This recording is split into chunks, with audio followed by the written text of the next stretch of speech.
अनोखी आवाज में आप सभी दर्शकों का बहुत बहुत स्वागत है और मैं हूं आपके साथ अनुष्का। मंडला में स्वास्थ्य व्यवस्था की रीढ़ माने जाने वाली आशा कार्यकर्ताओं का गुस्सा अब सड़कों पर दिखाई देने लगा है। वर्षों से गांव-गांव जाकर स्वास्थ्य सेवाओं को लोगों तक पहुंचाने वाली आशा कार्यकर्ताओं ने सरकार पर वादाखिलाफी और उनके अधिकारों की अनदेखी का आरोप लगाया। अपनी मांगों को लेकर आशा एकता संघ ने प्रधानमंत्री, मुख्यमंत्री और राष्ट्रीय स्वास्थ्य मिशन के नाम ज्ञापन सौंपते हुए बड़े आंदोलन की चेतावनी दी।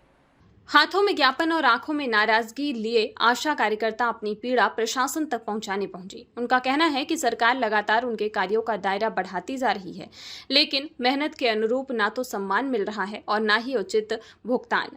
आशा कार्यकर्ताओं का आरोप है कि गर्भवती महिलाओं के शीघ्र पंजीयन, कुपोषित बच्चों को एनआरसी तक पहुंचाने और अन्य महत्वपूर्ण स्वास्थ्य सेवाओं तक पर मिलने वाली प्रोत्साहन राशि बंद कर दी गई है। ऐसे में वे अतिरिक्त जिम्मेदारियां तो निभा रही हैं, लेकिन उनके परिश्रम का उचित प्रतिफल नहीं मिल रहा है। नाम श्रीमती कमलेश ठाकुर है। आशा एकता संगठन की कार्यकारिणी अध्यक्ष हूँ। हमारे मुख्य काम है माता और शिशु की देखभाल करना, टीकाकरण और अन्य बीमारियों की रोकथाम करना। इसके अलावा हमसे अन्य काम करवाए जाते हैं कि जो डिजिटल रहते हैं।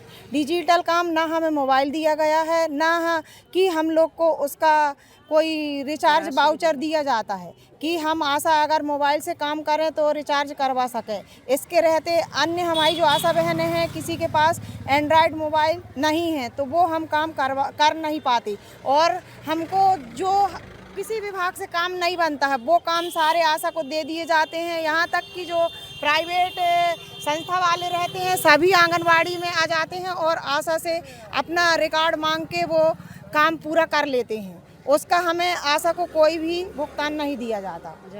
जो आशा काम नहीं कर पाती उनको दबाव दिया जाता है।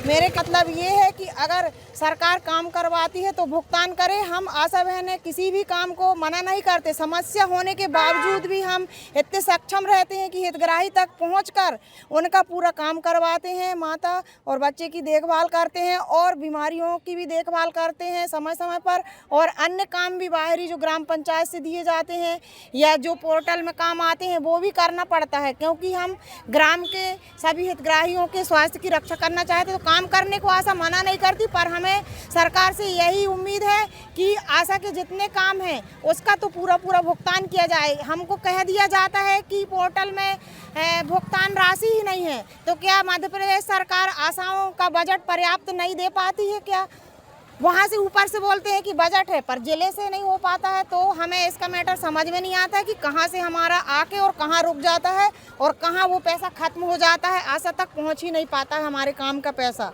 तो हमें यही उम्मीद है कि हमें हमारे काम का पूर्ण भुगतान किया जाए और समय पर किया जाए, क्योंकि हम आशा कार्यकर्ता अगर काम कर रहे हैं तो पैसे के लिए ही काम कर रहे हैं।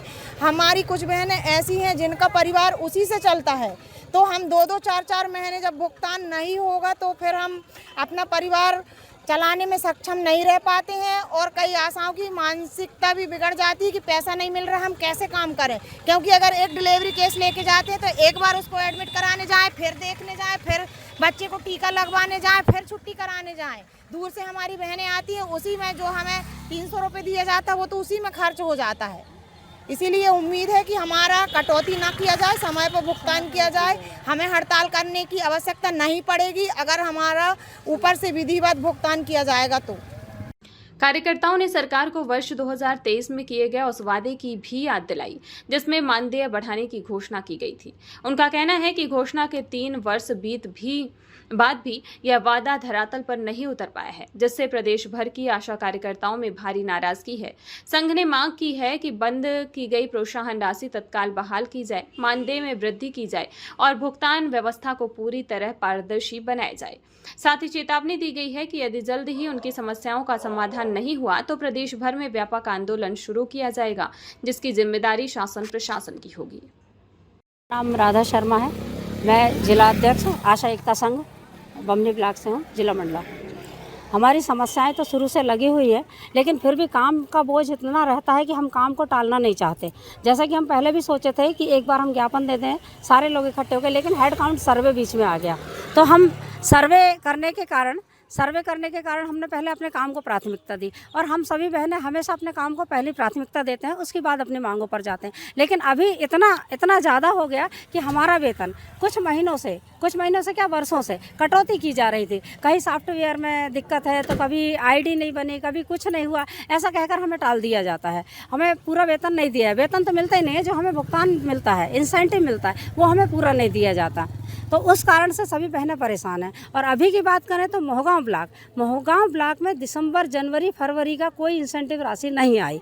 अभी पिछले मंगलवार 15 दिन पहले हमने जन सुनवाई में एक लेटर दिया था, उसके बाद शायद यहाँ से बात गई होगी, तब मोहगांव ब्लॉक में राज्य स्तरीय पैसा कुछ आया है रूटीन का, बाकी कोई भुगतान राशि नहीं आई। तो इससे हमारी बहनें इतनी ज़्यादा परेशान हैं कि जो बहनें घर चलाती हैं, साइड काम भी नहीं कर सकती, इनकी थोड़ी बहुत खेती बाड़ी भी है और ज़्यादातर हमारे ज़िले में एसटी बहनें ज़्यादा हैं, तो वो दूसरा काम कुछ कर नहीं सकती। कम पढ़ाई लिखाई होने के कारण आशा का काम में इतना बोझ डाल दिया कि वो अदर काम नहीं कर सकते, अपनी खेती बाड़ी भी नहीं देख पाती। इतना काम और उसके बाद राशि नहीं मिलना। अभी तक एक हमारी बहन ऐसी है मोहगांव ब्लॉक की कि जिसके बच्चे की फीस जमा करने में उसको बहुत दिक्कत आई कि भाई अब मैं फ़ीस कहाँ से जमा करूँगी, कैसे पैसा इकट्ठा करूँगी, मजदूरी करने भी अगर जाऊँ तो कैसे जाऊँ। आशा का काम इतना ज़्यादा, काम को हम हमेशा प्राथमिकता देते हैं और देते रहेंगे।